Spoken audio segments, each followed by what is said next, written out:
How to send audio on iPhone or voice messages on iPhone. Well, hello everybody, welcome to the channel. In this video today, I've got you to quick and easy steps on how you can transfer audio from send voice messages on your iPhone on your message, right?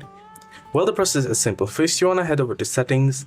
From settings, you want to head over to messages and you want to make sure that your iMessage is enabled. So you can head over to apps. From there, head into messages and make sure that your iMessage is enabled and it is activated. Now you can see waiting for activation here. That's because I have changed my reason, but you'll be able to activate it.